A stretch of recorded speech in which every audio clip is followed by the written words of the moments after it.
बताइए कि ये होम स्कूलिंग का ख्याल कैसे आया हम सबको? आप सबको जो यहाँ पर माएँ हैं उनसे सवाल कर रही हैं कि होम स्कूलिंग का ख्याल क्यों आया? आपके इलाके में कोई स्कूल नहीं है क्या? बहुत सारे हैं ना, स्कूल तो हर जगह हैं। मैं अपना बताऊं, मेरा सबसे पहले जब मेरा बच्चा नहीं हुआ था, जब से मेरा ये था, मैं सर्च कर रही थी और मुझे जो एक बात बुरी लग रही थी स्कूल की, वो ये थी कि एक नया ट्रेंड स्टार्ट हुआ था कि अभी बच्चा पैदा नहीं हुआ और माएँ भाग रही थी रजिस्ट्रेशन कराने। तो मुझे ये बहुत डिसअपॉइंटमेंट हुई कि मतलब एक स्कूल ऐसे कैसे कर सकते हैं। ठीक है, तो उस पर फिर मैंने ये स्टार्ट किया, तो मुझे कुछ लोग मिले जो ऑलरेडी होम स्कूल करते थे बच्चों को, और उनके बच्चे बहुत एक्सेप्शनली अच्छा कर रहे थे। मतलब अच्छा, जो मेरे लिए अच्छा है कि एक्स्ट्रा करिकुलर में भी थे और पढ़ाई में भी अच्छे थे, मतलब ओवरऑल उनका सब कुछ अच्छा चल रहा था। तो मुझे बड़ा इंटरेस्टिंग लगा ये। फिर उसके बाद एक चीज़ जो मैंने, आप लोगों की कहाँ है भाई? हम सब ये तो मेमार मेमार मेरी है। फ्रेंड है यूनिवर्सिटी से, सो शी लिव्स इन जौहर। जौहर में, और बाकी सब मेमार टाउन से। से। तो और एक जो मुझे अपनी लाइफ में थोड़ी सी कमी लगी, वो इस चीज़ की लगी कि हम एक रेस में, ऐसा लग रहा था कि रेस में पड़े हुए हर चीज़ में। मैंने पहले वहाँ से बीकन हाउस से पढ़ा है और फिर मैंने IBA से BBA किया है। तो मुझे ऐसा लगा कि हम सब एक रेस में लगे हुए हैं बहुत ज़्यादा ना, और बस उसी रेस में बच्चों को भी लगा देते हैं और बस रेस ही चल रही है और एक कंपटीशन चल रहा है। लेकिन जब मैंने होम स्कूलिंग को एक्सप्लोर किया तो वो बहुत इंटरेस्टिंग लगी। हमने नहीं फेंका। आप नहीं देखा? हम उठा लेंगे, हम उठा लेंगे। फिर भी उठा सकते हैं। तो मुझे बस ये बहुत अच्छी जर्नी लगी और बहुत इंटरेस्टिंग लगी ये चीज़। तो बस मैं उसमें फिर आगे होती गई और फिर मज़ीद लोगों से मिलते गए, और इतनी बड़ी कम्युनिटी माशा। उस वक्त जब स्टार्ट किया था तो उस वक्त तो मुझे कोई भी ऐसा नहीं था, लेकिन जब उस चीज़ में चलते गए तो हमें इतनी बड़ी कम्युनिटी मिली और इतना मज़ा आया उसमें कि फिर हम उसमें ही, मैं तो खैर उसी में फिर जो है वो मैंने उसको परस्यू किया। तो आप लोग क्या मिलते रहते हैं? मिलते रहते हैं। तो जो ये होम स्कूलिंग आप जो माएँ हैं उनसे मेरा सवाल है, आप लोग जो कर रहे हैं, तो आप समझते हैं कि हर मजमून के लिए आपकी अपनी जो तालीम है वो इतनी है कि हर मजमून आप पढ़ा सकते हैं? मैम हम कोर्स पे ज़्यादा करते जी नहीं, हम लोग कोर्स पे ज़्यादा करते हैं ना। जैसे अगर मेरे अंदर I have expertise in certain subject, तो व्हाट आई डू इज कि सब बच्चे मेरे पास आ जाएंगे and then we initiate that. तो कॉन्वर्जेशन होती है ना, बच्चों के सवाल से ही हम बुक्स उठा लेते हैं। Like we have our own libraries at home. तो बच्चे का जिस चीज़ पे क्यूरियस होता है ना, तो उस पर जाकर हम किताब में आएंगे, हम सर्च करेंगे, प्रोजेक्ट बना लेंगे। तो ज़्यादातर हमें जो मदर्स हैं वो ट्रेंड भी हैं, जहाँ पर लगे STEM बेस्ड प्रोजेक्ट लर्निंग हो। तो दैट्स हाउ वी डू।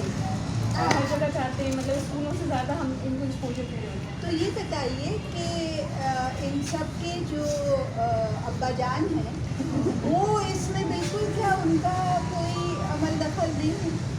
ये सिर्फ आपकी जिम्मेदारी है पढ़ाने? नहीं सर, मेरे तो हस्बैंड आए हुए हैं मेरे साथ, वो मेरी बच्ची को देख रहे हैं छोटी, ताकि मैं बच्चों के साथ बैठ सकूँ।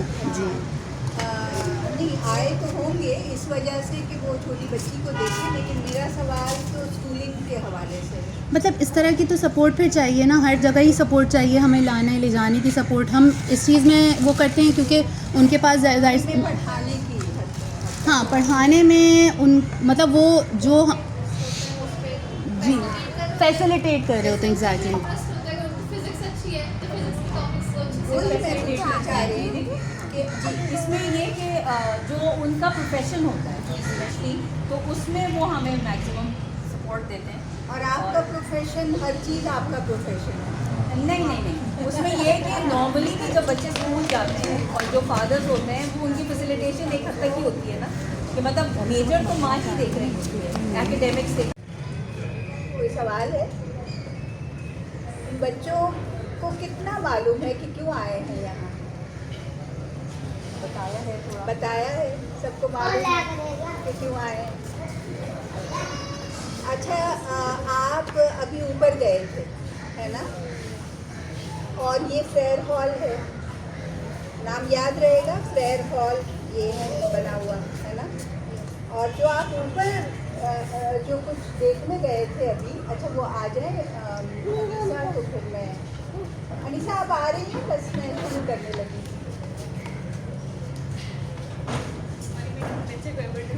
नहीं कोई बात नहीं, आ जाए बेटा आप भी आइए। अंदर है।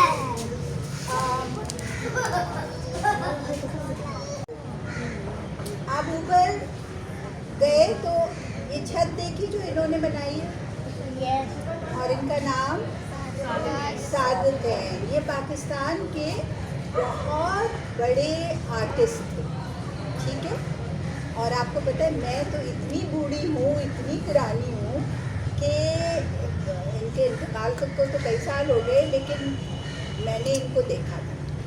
क्योंकि मैं जब आर्ट स्टूडेंट थी, मैं एक आर्ट कॉलेज से पढ़ी हूँ यहाँ कराची में, तो ये वहाँ पर न सिर्फ आते जाते थे, बल्कि कई बार हमसे कहते थे लड़के लड़कियों से कि बैठो मुझे तुम्हारी तस्वीर बनानी है, और वो 2 मिनट में हमारी शक्ल मतलब स्केच करते थे।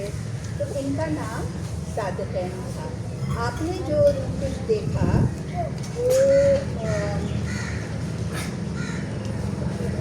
ये हम यहाँ बैठे हुए हैं,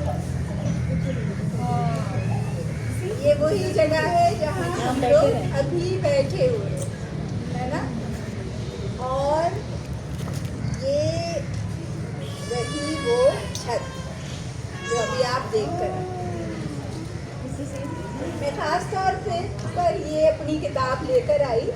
ये मैंने सीरीज़ लिखी है एक, जो पाकिस्तान के चंद ऐसे लोगों के, मैंने 10-12 तकरीबन शख्सियात पे लिखी हैं, और ये ग्राफिक स्टोरीज़ कहलाती हैं, तस्वीरी कहानियाँ, ठीक है।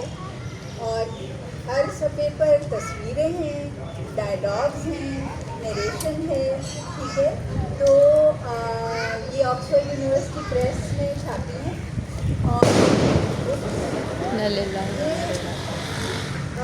किताबें उर्दू अंग्रेज़ी दोनों में हैं।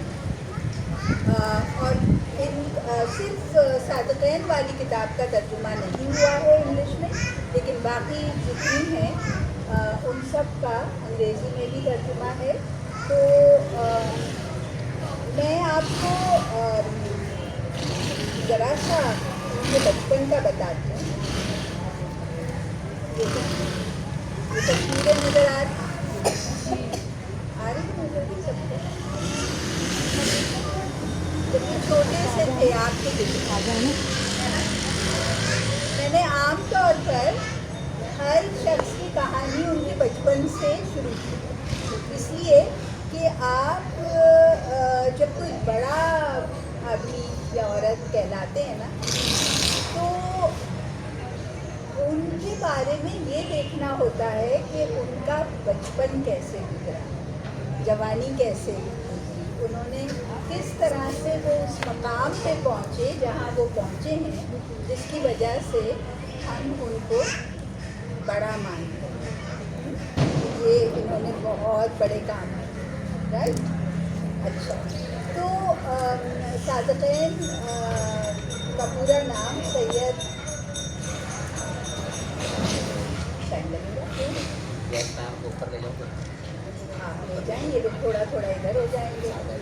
हाँ, तो ये आप लोग अगर आई डोंट हैव तो मैं बता रही थी उनकी औरतें अपनी दीवारें इस तरह से सजाती थी, ड्राइंग्स करके, ठीक है। दीवार पर आप में से किसी को पूछना चाहिए तो लिखना या ड्राइंग करना अच्छा लगता है ना, क्योंकि इतनी बड़ी जगह होती है और उसमें कर सकते हैं। तो ये ख़वातीन जो हैं, ये अपनी दीवारें इस तरह सजाती थी, उस पर ड्राइंग करती थी। तो सादिक़ैन देखते थे, और ये देखिए वो अपने घर आके और अपनी दीवारों पर करते थे, जिससे उनके कान पकड़े जाते थे, उनकी अम्मा पिटाई करती थी उनकी, है ना, कि ये क्या कर रहे हो। मेरी भी बहुत पिटाई, बहुत बहुत। हमारे ज़माने में हम चौक और कोयला दोनों से मैंने किया है। तो बहरहाल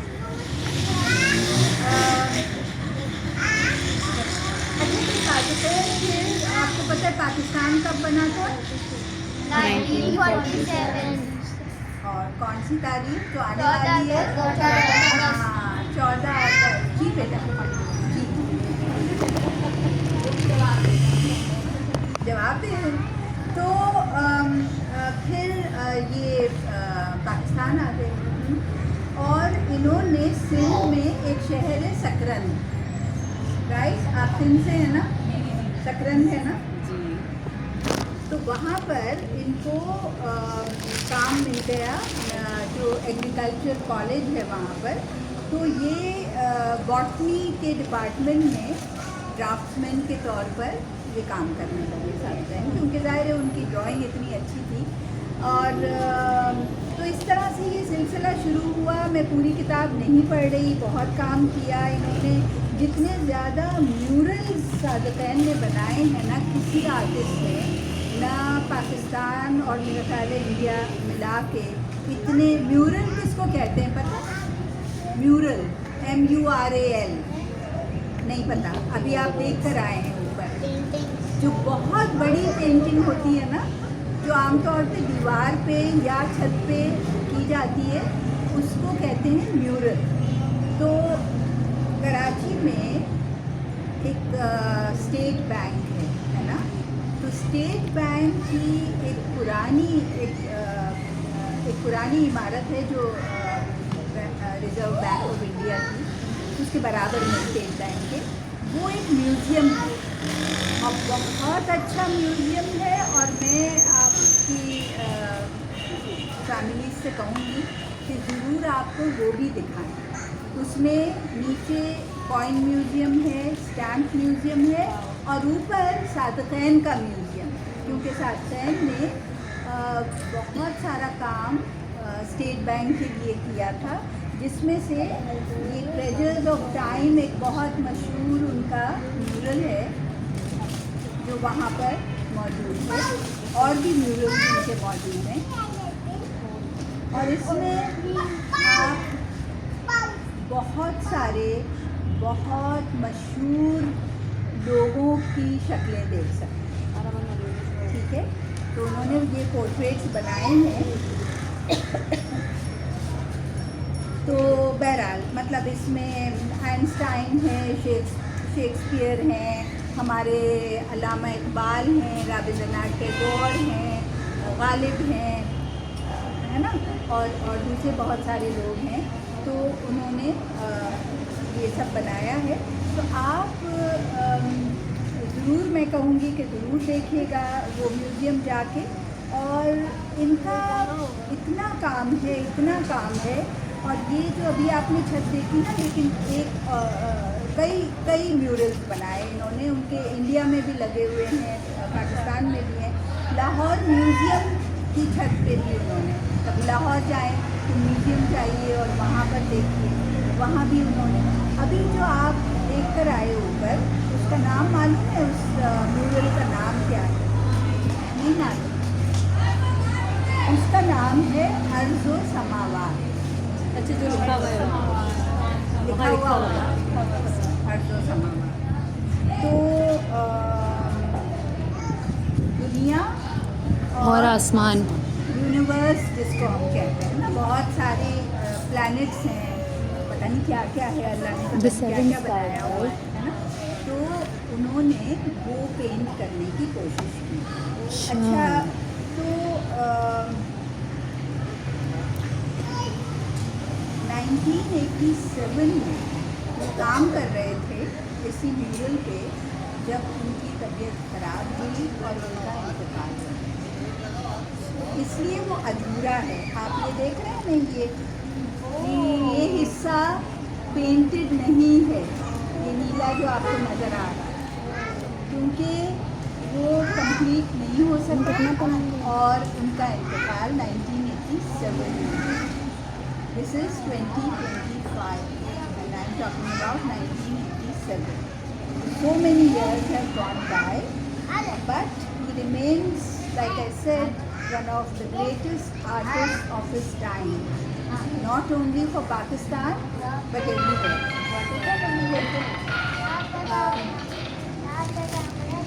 और जैसे आप ड्रॉ करने की आर्टिस्ट या फिर एक लिखने की कैसे जर्नी स्टार्ट की, because they want to start writing on those books, इनको एक्सपोजर आपकी इंस्पिरेशन चाहिए।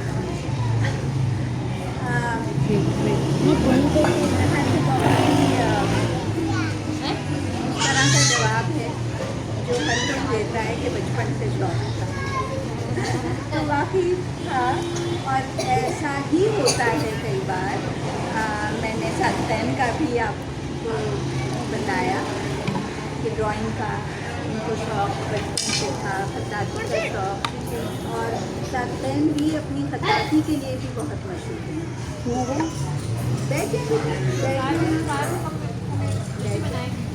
तो मेरा भी यही था कि बचपन से मैं ड्रॉ भी करती थी और फिर बाद में आर्ट पढ़ा और मैं लिखती भी थी, कहानियाँ लिखती थी ज़्यादातर। और मैं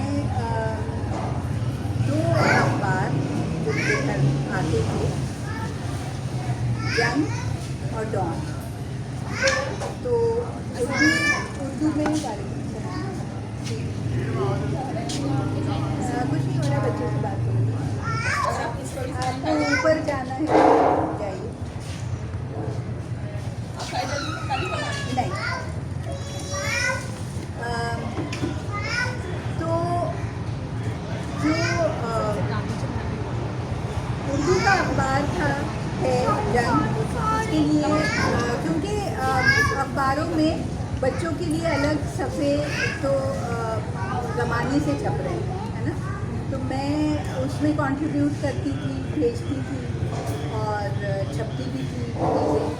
और डॉन पे जो बच्चों का, तो उसमें भी मैं भेजती थी। तो इसलिए कि कोई भी चीज़ जब पब्लिश होती है ना, जैसे अभी इन्होंने बताया कि आपकी कहानियाँ न्यूज़ लेटर में आती हैं, ये इससे ज़्यादा अच्छी बात नहीं हो सकती कि आप अपनी कोई लिखी हुई चीज़ या बनाई हुई चीज़ को छपा हुआ ना दें। इसलिए कि छपने से क्या होता है, क्या होता है, बहुत बिल्कुल सही, इसलिए कि बहुत सारे लोगों तक वो पहुंचता है। वरना तो आपके घर वाले या आपके दोस्त, आपके खानदान वाले देख पाते हैं, लेकिन जब कोई चीज़ पब्लिक में आती है तो बहुत सारे लोग उसको पढ़ सकते हैं, देख सकते हैं, है ना। तो मैं एक स्कूल की हेड रही थी 10 साल, तो वहाँ भी मैंने यही किया था कि मैं न्यूज़लेटर निकालती थी। और मेरी टीचर्स को हिदायत ये थी कि हर बच्चे का काम रोटेशन से उसमें आना चाहिए। ये नहीं कि आप सिर्फ सिलेक्ट करें कि जो अच्छा है सिर्फ वही आएगा। आप उर्दू में और अंग्रेज़ी में कहानी हो, ऐसे हो, नज़्म हो, कोई ड्राइंग हो, कोई कार्टून हो, जो भी हो, बट समथिंग और the other must be publish.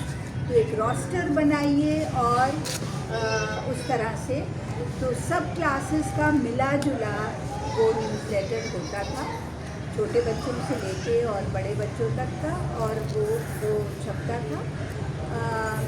मेरे ख्याल से अगर मैं पूरी नहीं रही तो शायद हर 2 महीने में हम एक निकालते थे। तो और मैं टीचर से ये भी कहती थी, मैं क्लासरूम्स की बात कर रही हूँ, कि कोई जब अच्छी चीज़ आप कागज़ पे चाहे अगर लिखवाते हैं या ड्रॉ करवाते हैं और बच्चे लिखते हैं कुछ अच्छा, तो जब आप उसको टैगबोर्ड पे लगाते हैं ना, उसका लेवल कुछ और बढ़ जाता है। वो कॉपी से या अपने टेबल से उठ के जब उधर चला जाता है तो it becomes something else complete for a child. It's a big jump, है ना। अभी इंतकाल हुआ है बहुत रिसेंटली ज़ुबैदा मुस्तफ़ा का, जो जर्नलिस्ट थी, बहुत नाम था उनका। मुझसे बहुत बड़ी थी लेकिन मेरी बहुत अच्छी दोस्त थी। मैं उनको 40 साल से जानती थी। मुझे बेहद रंज है उनको जाने का। उनकी आंखें चली गई पिछले कोई कई सालों से, आहिस्ता आहिस्ता ख़त्म हो रही थी और फिर बिल्कुल भी नहीं देख सकती थी। But still she used to have a column every 15 days, every fortnight in Dawn. Dawn में उस ज़माने में जब उन्होंने ज्वाइन किया था तो कोई खातून जर्नलिस्ट काम नहीं करती थी। वो असिस्टेंट एडिटर के तौर पे अपॉइंट हुई थी और जाते जाते उन्होंने अपनी आँखें भी डोनेट करके गई। Because even if you are blind your corneas can be transplanted. तो 2 लोगों को उनकी वजह से बीनाई हुई। ऑर्गन डोनेशन एक बहुत ही अच्छा अमल है ना। तो हम मंगवाते हैं श्रीलंका से, आँखें आती हैं वहाँ से आती हैं, और हम नहीं, इतना हमारा बड़ा मुल्क है और शर्म का मुकाम है कि हम वहाँ से, वो लोग हमें भेजते हैं आके, मगर हम लोग डोनेट नहीं करते जाते अपने ऑर्गन। तो बहरहाल, तो ज़ुबैदा मुस्तफ़ा ने भी मुझे बताया था जब मैं उनके ऊपर लिख रही थी, इसी तरह की मैंने लिखी है, तो वो भी कह रही थी कि जब मेरी एक चीज़, मेरा एक मजमून वो सेंट जोसेफ कॉन्वेंट में पढ़ी तो वहाँ नन्स होती थी, जो क्रिश्चियन जो नन्स थी, उन्होंने, सिस्टर कहते हैं उनको, कि उन्होंने जब सिस्टर ने लगाया बोर्ड पे, टैग बोर्ड पे, और सब लड़कियां देखने लगी कि ज़ुबैदा का ये लगाया है उन्होंने, तो तब से मेरे अंदर शौक़ पैदा हुआ लिखने का, है ना। तो मैं यही बता रही हूँ कि ये चीज़ अनीसा बचपन ही में आप उसको कल्टिवेट करते हैं, आप उसको इनकरेज करते हैं। तो शौक़ लिखने का अगर है आपको तो अभी से लिखिए, और साथ साथ ड्राइंग भी करें। जो बना रहे हैं उसके मुताबिक ड्राइंग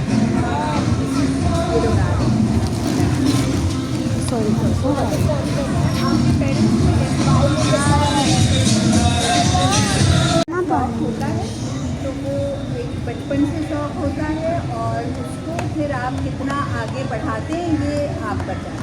हाँ, ये ज़रूर है कि कभी कभी शौक़ बदल जाता है ना। जैसे जैसे आप मुख्तलिफ़ चीज़ें सीखते हैं तो हो सकता है किसी को कुछ और शौक़ हो जाए, लेकिन बाज़ चीज़ें ऐसी भी होती हैं जो जिसको आप मुस्तकिल जारी रख सकते हैं, कंटिन्यू कर सकते हैं। बाद लोगों को म्यूज़िक का शौक़ होता है, गाने का शौक़ होता है, आर्ट का शौक़ होता है, तो अगर वो कुछ और भी बन जाते हैं तो तब भी वो परसू करते हैं, जो भी इंटरेस्ट होते हैं। अच्छा, अब मैं कुछ किताबें तो लाई थी, लेकिन अब मैं सोच रही हूँ कि आपको इनमें से मैं क्या सुना। इन्होंने सबने आपकी काला बुक जरूर पढ़ी है। अच्छा, ठीक है। बहुत हमारे बुक क्लब में जो फर्स्ट सेशन था तो काला बुक थी। हाँ, बच्चों ने प्रेजेंट किया था। बहुत ज़माना हुआ उस किताब को, तो कोई 35 साल तो कम से कम हो गए जब मैंने लिखी थी। और वो मैंने इसलिए लिखी थी, उस ज़माने में मेरे नहीं 35 साल से ज़्यादा, मेरे बच्चे छोटे थे और मैं उनको उस ज़माने में मैं ड्राइव करती हूँ, मॉन्टेसरी से वापस पिक करके घर ला रही थी। वो पीछे बैठे थे और आगे एक काला प्लास्टिक का थैला मेरी विंड स्क्रीन पे चिपक गया। या we almost met with an accident. And that got me thinking. I must write about the polybags. और मेरा ख्याल है कि 20 साल हुए, 40 साल तो हो गए कि मैं कोशिश करती हूँ कि ये प्लास्टिक, सिंगल यूज़ प्लास्टिक ना इस्तेमाल। प्लास्टिक बैग्स बिल्कुल मतलब देखिए, पहले भी लोग बर्तन इस्तेमाल करते थे, टोकरी इस्तेमाल करते थे, ऐसे कपड़े के थैले इस्तेमाल करते थे। क्यों हम प्लास्टिक के पीछे मरे जा रहे हैं, जिससे पूरा पाकिस्तान और पूरी दुनिया में जो खराबी आई है, क्योंकि हमने अपनी हर चीज़ को पोल्यूट किया है। और प्लास्टिक जो सिंगल यूज़ प्लास्टिक है वो ऐसा है कि वो डिसइंटीग्रेट नहीं होता, बायोडिग्रेडेबल नहीं। So it is a poison for everybody. तो प्लीज़ आप लोग अभी से, ठीक है, और ये भी जो है ना अभी जिसमें आप बच्ची खा रही थी, none of these things are terrible.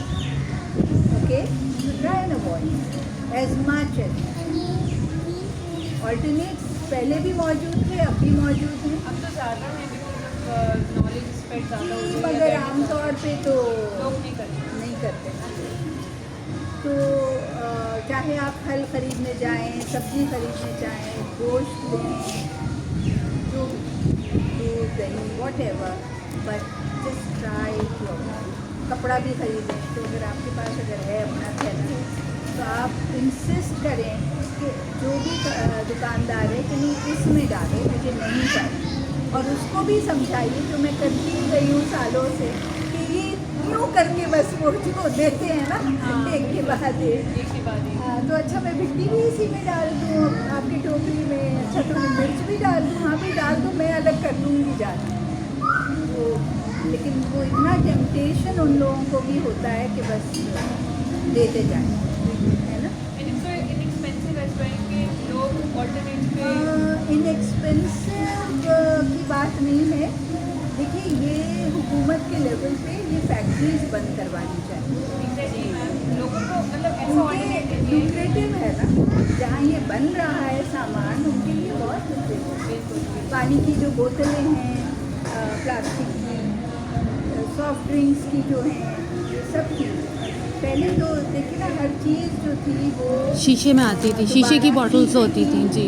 दोबारा इस्तेमाल में आने वाली थी, तो बहुत बदल गए। अच्छा, मैं आपको चॉइस दे रही हूँ, आपको चॉइस मिल रही है, चॉइस मिल रही है आपको। कौन सा पढ़ना चाहिए? और भी Rani and the Flood. दिखाती हूँ। Rani and the Flood. Rani and the Flood. Rani and the Flood. Rani and the Flood. Rani and the flood, Rani and the flood.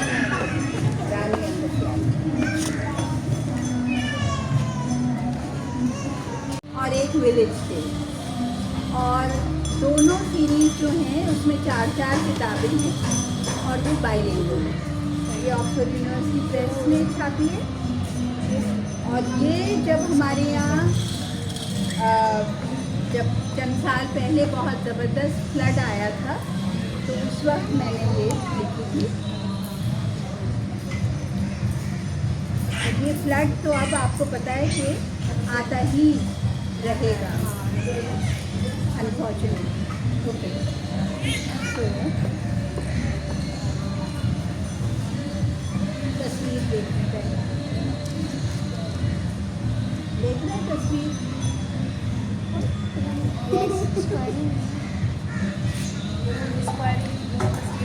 क्या है वहाँ? गिलहरी। अच्छा अच्छा, देखिए तस्वीर में देखिए क्या हो रहा है। क्या हो रहा है। बारिश हो रही है और यहाँ क्या हो रहा है? कमरे में क्या हो रहा है? पानी आ रहा है। पानी आ रहा छत से पानी गिर रहा है। है। तो उर्दू में सुनाओ, इंग्लिश में? उर्दू में रानी ने बढ़ते हुए पानी को सबसे पहले देखा। सुबह सवेरे से खूब तेज बारिश हो रही। रानी, उसकी बड़ी बहन गुलाबो, उनका 2 साला भाई राजा, अम्मा और बाबा घर की वाहिद चारपाई पर बैठे हुए थे जब रानी चीखी, पानी पानी, देखो इधर आ रहा है पानी। कहाँ आ रहा था? घर के अंदर। उफ।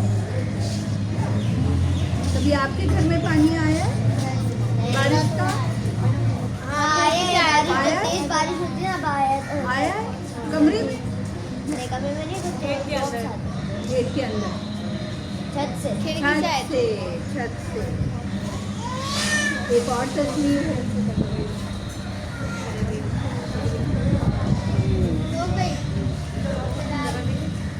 सबने मुड़कर खिड़की से बाहर देखा कि पानी उनके आसपास घरों की तरफ बढ़ रहा है। उनकी भैंस का नाम पता है क्या था?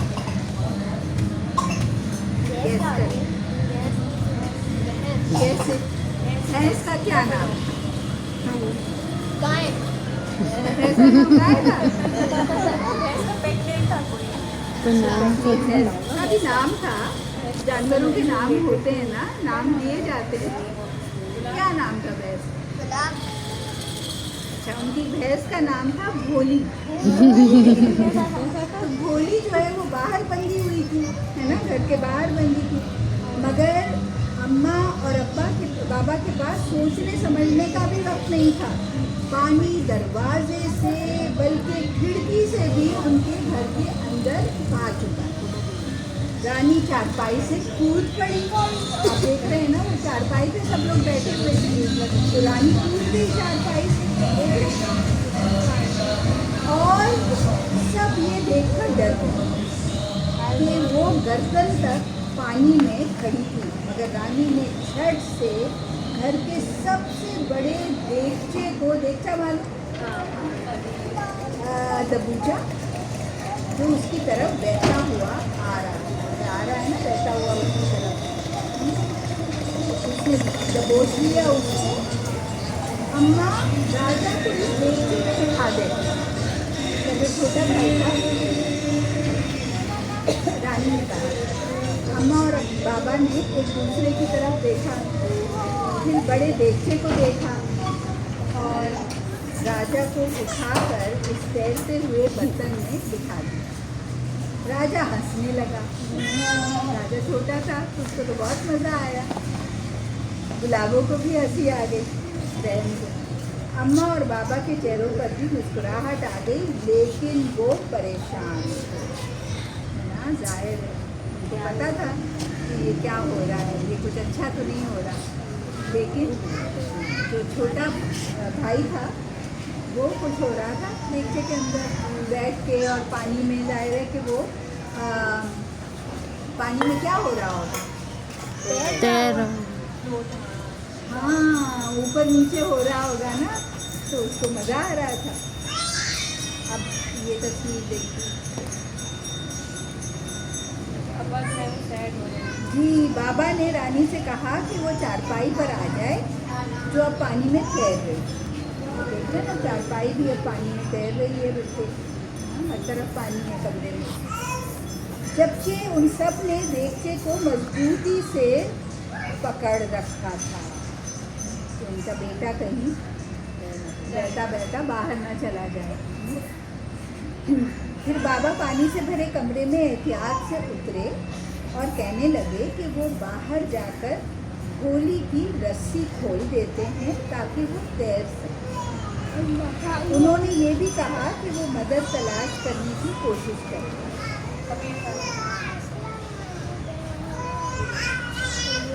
बाबा बाहर गए और भोली को थपथपाया।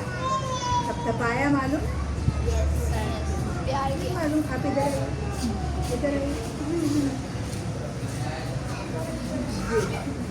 इसको कहते हैं थपथपाना। ठीक है। तो उन्होंने घोली को थपथपाया जो तकरीबन पूरी ही सैलाब के पानी में डूबी हुई। बाबा ने उसकी रस्सी खोली और प्यार से कहा कि वो तैरते हुए उसके घर जा रही हूँ, जा रही चली गई। वो तैरते हुए ताकि घोली किसी महफूज जगह चली जाए। फिर बाबा घर की छत पर चढ़ गए। उन्होंने देखा कि उनके पड़ोसी भी अपने अपने घरों की छतों पर चढ़े हुए थे। हमें क्या करना चाहिए? उन्होंने पुकार कर एक दूसरे से सवाल किया। क्या हमारी मदद के लिए कोई आएगा जो हमें यहाँ से निकाल ले जाए? बाबा ने पूछा। पड़ोसियों के पास उस सवाल का कोई जवाब नहीं। किसी को नहीं पता तो क्या होगा। क्या कोई आएगा मदद करने? क्या कोई नहीं आएगा? क्या सब डूब जाएंगे? क्या होगा? जब सैलाब आता है तो बड़ी मुश्किल होती है ना। हर तरफ पानी होता है, लोग बह जाते हैं, जानवर बह जाते हैं, मवेशी लोगों के अगर छत पूरी तरह से कि सामान बह जाता है, सब कुछ। बाबा ने रानी से कहा, सॉरी ये तो हो गया ये। रानी ने बाबा की आवाज़ सुन ली थी। उसने मुड़कर अम्मा से सवाल किया, हमारी मदद को कौन आएगा? अम्मा ने कहा, उन्हें नहीं मालूम। बाबा ने तो पड़ोसियों से पूछा ऊपर छत पर चढ़कर, किसी को नहीं मालूम था। तो अम्मा को भी नहीं मालूम था कि क्या होगा। अम्मा ने कहा, नहीं मालूम। क्या हम डूब जाएंगे? गुलाबों ने डर कर पूछा। अरे बिल्कुल नहीं, रानी ने अम्मा के कुछ कहने से पहले ही जवाब दिया। हम तो नहर में तैरते रहते हैं, फिर हम कैसे डूब सकते हैं? हमें तैरना जो आता है ना? राजा अब तक हंस रहा। राजा तो खुश है, पानी है, बेटी है, राजा बहुत खुश है। उसको कुछ नहीं मालूम कि कितना बड़ा जो नुकसान या मुसीबत होने वाली मुसीबत आने वाली है या आ चुकी है। उसे देखने में इधर से उधर झूमने में खूब मज़ा आता था। उसे अपनी बहनों के साथ झूले पर बैठना भी बहुत अच्छा लगता था, मगर ये तो झूले से भी कुछ ज़्यादा मज़ेदार खेल था, है ना? पानी में हिचकोले लेता हुआ देखचा। अच्छा, अब जल्द ही उन सब ने घर घर की आवाज़ सुनी। ये क्या आवाज़ है? सब पूछे।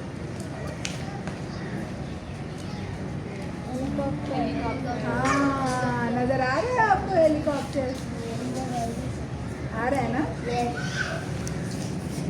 तो ये हेलीकॉप्टर है, बाबा छत से चीखे, ये हमें बचाने आया है। रानी ने अपनी अम्मा और बहन की तरफ देखा। हम हेलीकॉप्टर में उड़ेंगे? रानी बहुत खुश थी, लेकिन अब घोली को अपने साथ कैसे लेकर जाएंगे? अम्मा ने अफसोस से पूछा। सब एक दूसरे की तरफ देखने लगे, यहाँ तक कि राजा ने भी हंसना छोड़ दिया। सब सोचने लगे, मगर किसी के पास इस बात का भी कोई जवाब नहीं। कई घंटों के बाद हेलीकॉप्टर सैलाबज़दा इलाके से तमाम लोगों को निकालने में कामयाब हो गया। ज़ाहिर है एक साथ तो हेलीकॉप्टर में सब नहीं जा सकते, है ना? तो वो लोगों को उठाता था उस पर, फिर उड़ता था, फिर चला जाता था, फिर आता था। सबको एक महफूज जगह ले जाया गया जहाँ हज़ारों दूसरे लोग भी खेमों में रह रहे थे। खेमा मालूम है किसी के? Yes. मालूम? टेंट। हाँ। मगर क्या रानी के घर वाले अपनी खूबसूरत भोली को भूल गए थे? बिल्कुल नहीं। रानी को तो भोली उन सब से ज़्यादा याद आई। ये वाकई कितनी सैड लग रही है ना? होता है ना? बहुत ज़्यादा। बहुत ज़्यादा। पाकिस्तान में हम सब जाते हैं। कई रोज़ गुजर गए। कैंप में रहने वाली औरतें और मर्द मुख्तलिफ कामों में मसरूफ़ रहते थे। जब हालात ठीक हो गए तो लोग अपने घरों को जाने लगे। रानी का ख़ानदान भी अपने घर वापस जाना चाहता था। उनके गांव में अब सैलाब का पानी नहीं। पानी चढ़ता है, फिर कई मरतबा उतर भी जाता है। तो उनके गांव में अब नहीं था। ये देखो, कहने में सब लोग कामकाज में लगे।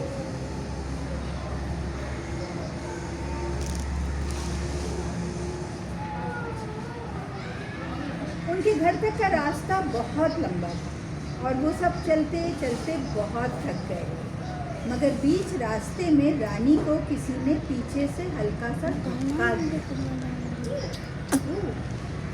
किसी को का दिया होगा? बोली नहीं। ये तो बड़े चालाक बच्चे हैं। मैंने भी गेस करवाई थी। भोली पूरे खानदान ने खुशी से कहा। रानी भोली की पीठ पर चढ़कर बैठ गई। अम्मा ने राजा को भी उसकी बहन के आगे बिठा दिया। सब ने भोली को चूमा, प्यार किया, थपथपाया। भोली भी खुशी से अपनी दुम लहराती रही। जाहिर है भोली को भी बहुत खुशी थी कि उसका जो खानदान था वो फिर से मिल गया। ठीक है, तो ये था रानी और सैला। अब मेरे ख्याल से कम से कम एक का वक्त मेरे पास और है। मुझे 5-20 है ना, तो मैम बच्चों के लिए भी हम सब के लिए भी आपकी कोई भी ऐसी मतलब जैसे होती है ना 2 सेंट्स जो एक याद रह जाए कोई चीज़ इसी से जी। शुरू से अगर ये बच्चे भी दोनों ज़ुबानों में लिखें, वो इंकरेजमेंट बड़ा ज़रूरी है आपकी तरफ से। ये ना कहें कि नहीं मुझे तो सिर्फ इंग्लिश में जो आम हमारा है ना, तो क्यों भाई हमारी कौमी ज़ुबान है, उर्दू भी और इंग्लिश भी दोनों ही है। But I don't understand why we can't write इनको। दोनों बोलना भी आना चाहिए सही और लिखना पढ़ना भी आना चाहिए सही। और सबसे जो अहम बात है, कोई आप क्रिएटिव किसी भी चीज़ के लिए ख़ासतौर पे लिखने की बात कर रही हूँ कि इमेजिनेशन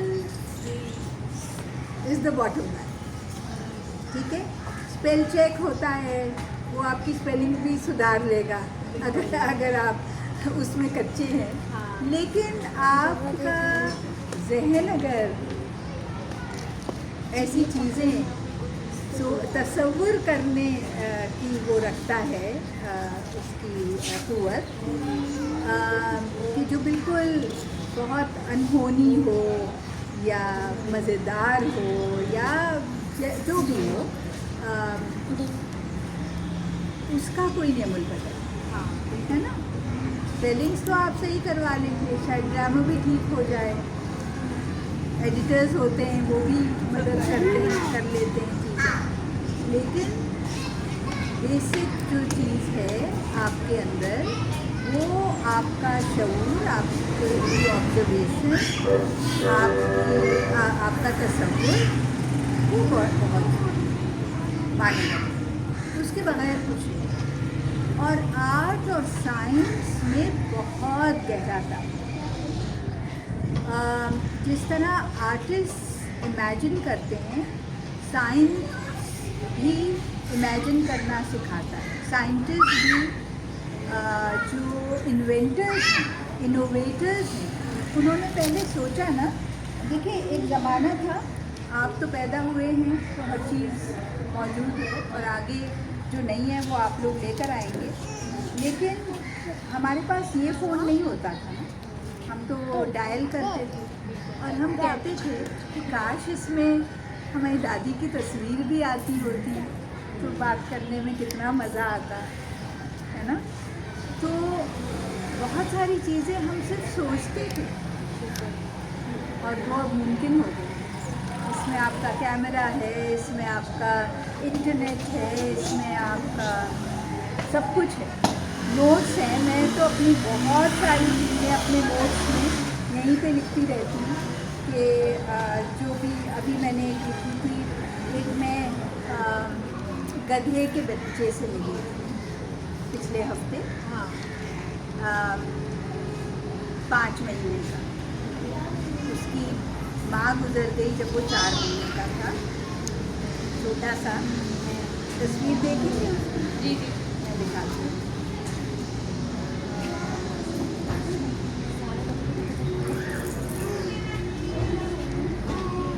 नजर आ रही है? ओह माय गॉड, बैठो बैठो, 5 मिनट का है। अच्छा बेबी लॉन्ग। इस पर भी एक नज्म लिखी। पोट्री भी करती है, पोट्री भी लिखती है। जी, शायरा नहीं, एक बंदी कह लें तो वो कर लेती हूँ। तो एक लड़की है, सारा जहांगीर नाम है, वो एक शेल्टर चलाती है मलिक। मैंने अंग्रेज़ी और उर्दू दोनों में पैम के ऊपर भी एक नज्म लिखी, तो वो आजकल वो हैंडमेड कर रही I'd है। love to see inshallah. जी, मैं भेज दूँगी आपको। तो बहरहाल, तो मेरा ख्याल है कि ऐसे लोग भी हमारे यहाँ कितने कम लोग जो जानवरों का ख्याल रखे, जानवरों से मोहब्बत करें। ये बड़ा ज़रूरी है, आपको जानवरों से मोहब्बत करना सिखाना हिंदी बड़ी इंस्पिरेशन भी है। बहुत ज़रूरी है कि अल्लाह मियाँ ने हर मखलूक किसी न किसी वजह से पैदा की। मुझे छिपकली से बहुत डर लगा, बहुत ही ज़्यादा। बढ़िया है क्या मेरी जान निकल जाती। तो आजकल मैं एक किताब पे काम कर रही हूँ, वो भी मैंने उर्दू इंग्लिश दोनों में लिखी है कहानी, और मैं अब उसके इलस्ट्रेशन बना रही हूँ, और वो छिपकली पे। आप सब देख रहे हैं ना किस तरह से she is getting so many inspirations from with in. और वो पूरा imagine from daily life, from daily very life experience. Inspiration always comes from this. Computer का नामो निशान नहीं, हर चीज़ हम खुद करते थे, है ना? अब तो हर चीज़ वो कंप्यूटर पे बनाते हैं, और AI आ गया है तो उससे मदद लेते हैं, राइट? मैं तो कभी नहीं तो क्रिएटिविटी कहीं ना कहीं कॉम्प्रोमाइज़ भी होती है, और कहीं ना कहीं उसको बहुत ज़्यादा Enhance भी aid हो भी जाता है। मिल रही है। So it is like home schooling की मैं बात कर रही थी। So there are pros and cons. आप क्या चाह रहे हैं? ऊपर से कुछ हो जाए रयान आप उनके पास है, वो लिख रही है ना बेटा। नहीं नहीं मैम, हम इसको वो कर लेंगे लेमनेड रयान, हरीम एंड हाला, तीनों का नाम लिखा है।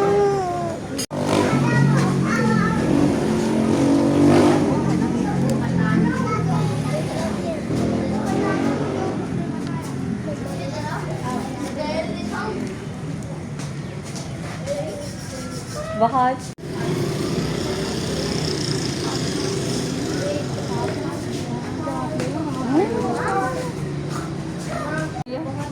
हरीम एक ले लो मैम तीनों तीनों का एक ले लो। पेन नहीं यानी और smile Safia pen, Safia autograph होगा आप तीनों के नाम। तीनों के नाम से एक ऑटोग्राफ ले दें मैम। हरीम, रयान एंड हाला, हाला, हरीम एंड रयान, उन तीनों बच्चों को HALA, हाला, Hareem, Hareem HAREE, Hareem and Ryan,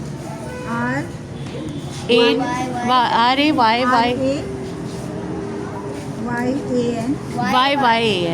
double Y। मैं इसीलिए हर एक से स्पेलिंग पूछती हूँ। जी मैं जब हेड थी ना स्कूल में, जी तो मैं टीचर से कहती थी कि एक बच्चा है उमर जो OMAR लिखता है, जी। एक है जो OMER लिखता है, और एक है जो UMER लिखता है, एक है जो UMAR लिखता है। You can not get it wrong.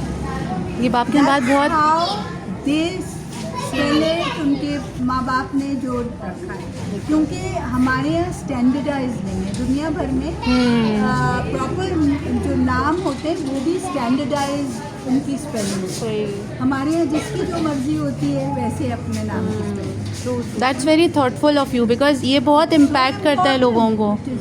मेरा नाम लोग जब ROMAN रुमाना लिख के भेजते हैं, या हुसैन में SS लगाते हैं जो मैं नहीं लगाती, तो मुझे लगता है कि ये नहीं है मेरा। मेरे दादा से मैंने वो करा क्योंकि हिज नेम कम्स, मतलब उनका नाम किदवाई है, तो जो बंदा लिखता था ना वो कैसे लिखता हाँ नहीं को दुआई करके लिख देता था केस है और सर, तो he used to get very angry कि क्यों ऐसे लिखते हैं। और उस अफसोस इसलिए होता है, मसलन फेसबुक पे फेसबुक पे तो नाम आता है ना ऊपर। जी, जब आप जी। किसी को अगर कुछ लिख रहे हैं, जी। कमेंट लिख रहे हैं या कुछ कह रहे हैं तो ऑलरेडी नाम होता है, तो इसमें तो गुंजाइश नहीं है कि आप गलती करें, लेकिन फिर भी वो ROMANA लिखा हुआ जब आता है।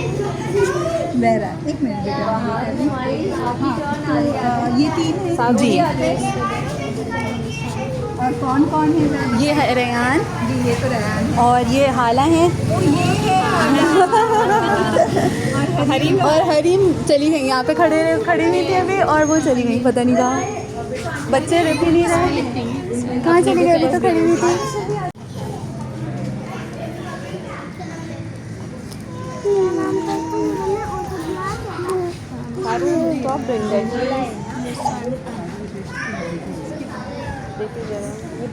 आर्ट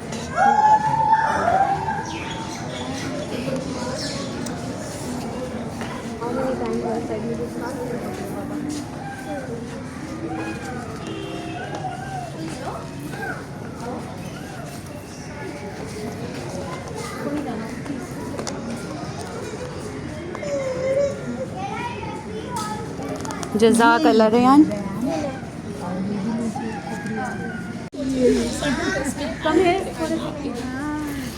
अरे वाह भाई, ये तो मुझे खाने को जी जा रहा है। स्मार्टीज के जैसे रंग है इसके। शी मेक्स ब्रेसलेट्स, तो शी थॉट कि मैं इसको यहाँ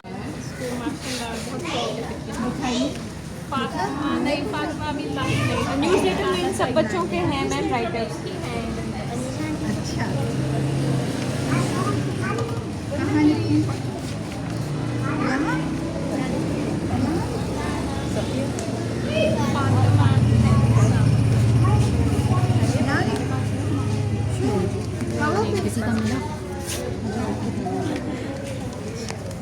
फातिमा लिखती है आई से।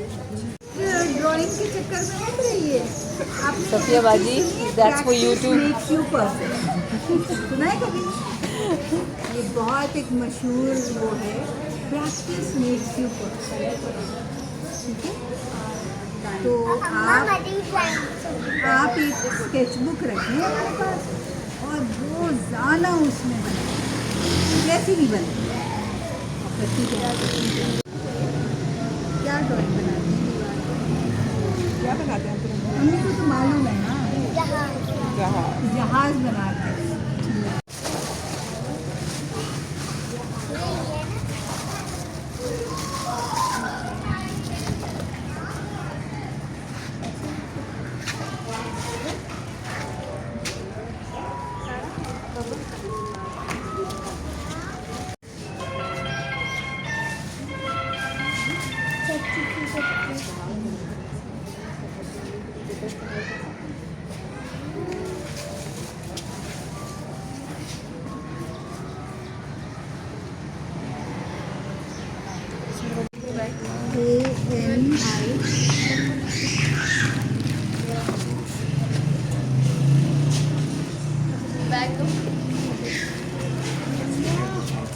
बॉटल ब्लू वाली उठा लेना बेटा, मुझे दे दो एक बोतल, मुझे दे दो वो ब्लू वाली।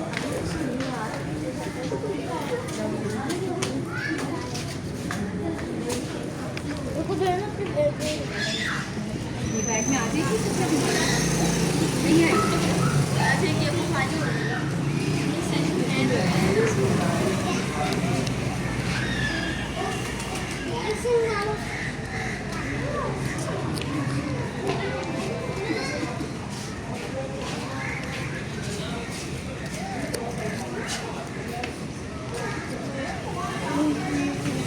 एक तस्वीर हमारी ग्रुप हो मैम हम वही सोच रहे थे। जी जी।